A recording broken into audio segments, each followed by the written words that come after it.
We have enjoyed this interaction more than words can convey. It's very nice coming together with those like you who are coming to understand more and every day who you really are. It is exhilarating to us to acknowledge the physicalness that is you, especially as you begin to deliberately, and you are rare in this, to integrate the non-physical part of that which is you into your day-to-day experiences. You are more than these physical bodies, aren't you? You are source energy expressing here. And you've come not because the world is broken and in need of repair, but because you are a creator who will constantly, eternally expand.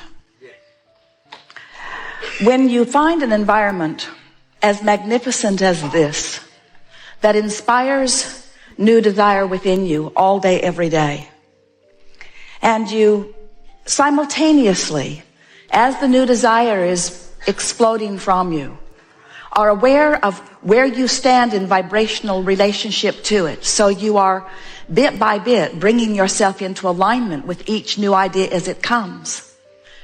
You begin to develop this steady, progressive path of delicious unfolding. We call it life in the vortex.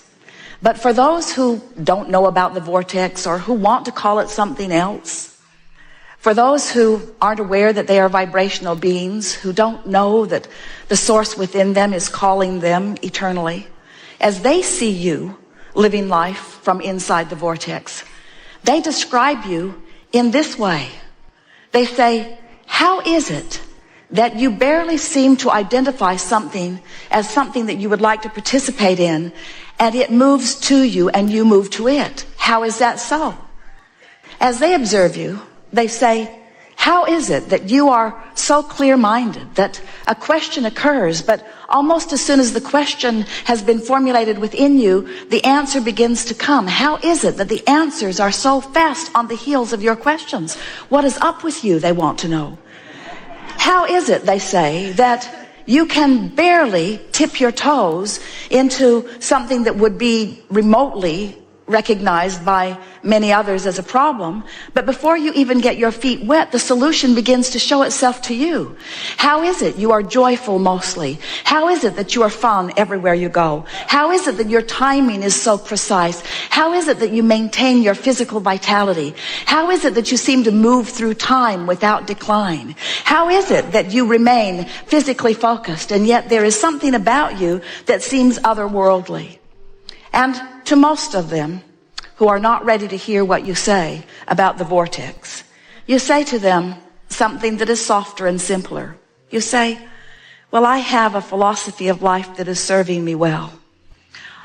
I believe in the well-being that surrounds us. I believe it is dominant. And because I believe it is dominant, I look for it. I focus upon it everywhere I look. And because I look for it, I find it. And when I find it, I focus upon it. And as I focus upon it, I practice the vibration of it until it's the only thing that can find me. I live in a world of well-being predominantly because well-being is what I look for. In fact, I have a mantra, you might say to them. Today, no matter where I'm going, no matter what I'm doing, no matter who I'm doing it with, it is my dominant intent to look for what I'm wanting to see. Because when I look for what I'm wanting to see and find it, I practice the vibration of that. And then my world is filled with things that essentially, things that in essence are the same as that. Oh, don't get me wrong, you can say to them. I live in the world, the real world, like you. And from time to time, I see those things that I'd rather not see. But I discovered some time ago, you may tell them, that whenever I know clearly what I don't want, I know equally clearly what I do want. And I've just learned to get off of what I don't want and on to what I do want as quickly as possible. When I was really little, I could feel that when someone praised me, it felt really, really good. And in the same way, when someone criticized me, it didn't feel good at all. And I recognized even when I was little that when I praised someone else, it would most likely feel good to them. And that if I were to criticize them, it would most likely not feel good to them. But what I was startled to discover is that every time I criticize anyone else, I don't feel good either. And so I've decided that there is a power in the way I feel. I believe, you may tell them if you want, that we were born into these physical bodies for the purpose of exaggerated and blissful expansion. And as I participate with those who surround me, I know that it's true of me and all of them that we are doing exactly that. But then somewhere along my trail, I figured something else out. Not only do I want to feel good, and not only does it feel really good to feel good, but I discovered that I have unconditional control of the way I feel. That was a big step for me. Because when I discovered that through the power of my focus, I could always find something that would feel good. And that if I deliberately do focus, that I can train myself into a frequency where only good feeling things can find me. My life started getting better right away. But then I discovered that there's an even deeper law behind it. I finally figured it out. I figured it out through my own trial and error, through my own exposure of my own life to the details that surrounded me. I figured it out that when I am in a moment of appreciation, it feels like the fullness of all that I am is right there appreciating with me. It's as if everything in the heavens is opened up to me, and my ability to see the positive aspect of whatever I am defining becomes fuller and greater. And I also discovered that if I do find something to criticize, it's like I empty out of me. It's like I go somewhere where the larger part of me does not go. So once I got wind of that, once I started figuring out that I am in harmony with that which is source, in my joy and in my love and in my praise, and I'm out of harmony in my criticism, in my anger, in my fear, I began to recognize that I was born with this guidance system, that this system within me to let me know not just how to get the most beautiful things in the world. I don't think that is really my purpose, although I don't mind getting it. I discovered that I was born with a guidance system to help me keep up with me. And I discovered that in any moment in time that I'm not keeping up with me, I can't bear it. For a long time, I thought that my negative emotion was because of something that somebody else was doing. And I cannot tell you how liberated, these are your words to them, I cannot tell you how liberated I was when I discovered that I hold the keys to my own freedom. That freedom, all that freedom is the freedom from resistance. And that resistance can only be self-applied. Other people can behave in ways that are unpleasing, but I have to look. Other people can behave in ways that don't feel good to them, but unless I give it quite a bit of my attention, I don't get hooked into it, and so it doesn't become part of my experience. Then they may say to you, well, this all sounds good, and I see that you are living a much happier than usual life. But what can I do? How can I get into a better feeling place when I have this that is bothering me and this that is a crisis and these things that have gone wrong? How can I focus upon positive things when there is so much around me that is not positive? And then you say, if you want to, well, I don't know about you, but I decided that it was just a choice that I would have to make. That I could focus upon the problems of the world and perpetuate those. Or I could focus upon the solutions of the world and perpetuate those. And beyond the perpetuation of the solution, I discovered that it feels way better to focus upon the solution than the problem. And so I do it for me, selfishly. I have to tell you, I do it for me. And then they may say to you, oh, I've heard of selfish ones like you. who get yourself into a good feeling place and then will not look where it does not feel good. How is it that you can put your head in the sand and not notice what's going on in the world? And then you say, oh, I notice, because I was born to do that. I was born to sift through the details of life experience and to choose those things that feel the best to me.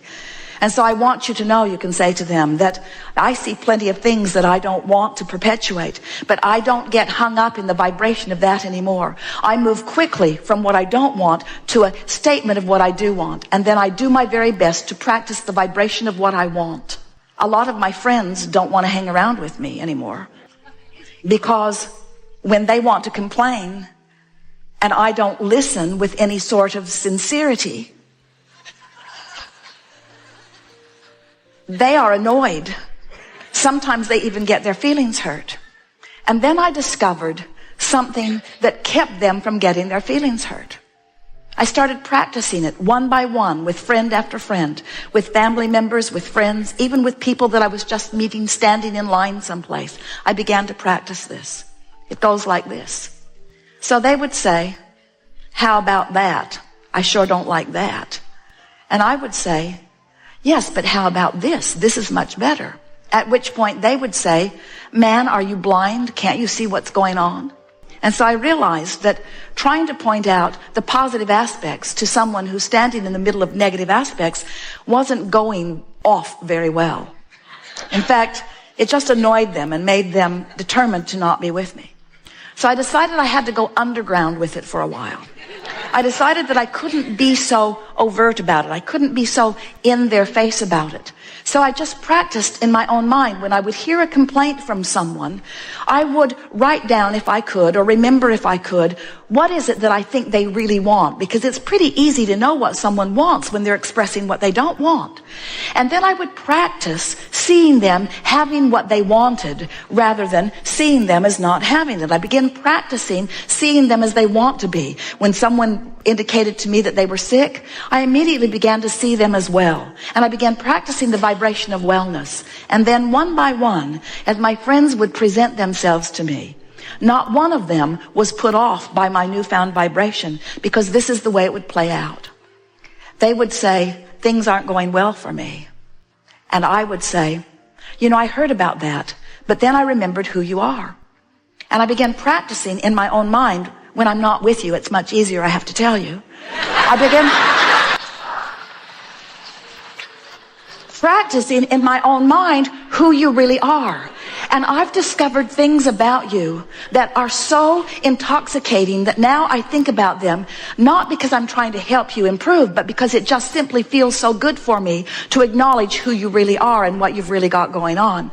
And this is the list I've made about you. These are the positive aspects of your life. This is who I know you truly to be. This is how I see you. This is how I know you. And this is why I love you, you see.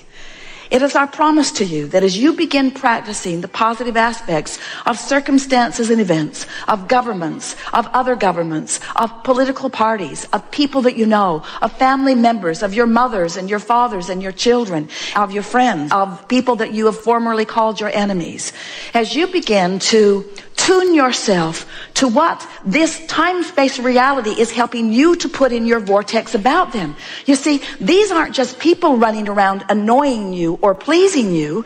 These are people running around causing you to build a vortex version of you. They are the reason that you are expanding. And so when they are the reason that you're expanding and you look back at their trouble, now you're extra mad at them because first they caused you to expand and now they're holding you back from your expansion. What we want you to realize is that no one can hold you back. There is no assertion in this attraction-based universe. It is all attraction. And so as you begin to play with this a little bit, as you accept that you are vibrational beings first and foremost, as you acknowledge that you and everyone that you are interacting with is causing you to build this magnificent vortex of creation, and that the source within you dwells there and experiences the fullness of all that you have asked for.